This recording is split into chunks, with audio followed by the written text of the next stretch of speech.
There's the panorama shot, or pan shot, I should say. And you can see the extent of the water flow. And then I move a little bit up, and you can see the Billy Jones Railway Bridge in the background there, and the volume of the water flowing.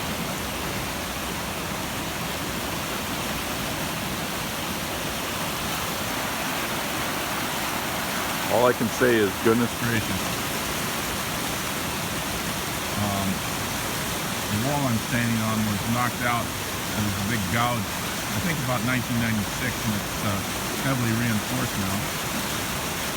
It was completely washed out years ago. Anyway, you can see the water flowing here.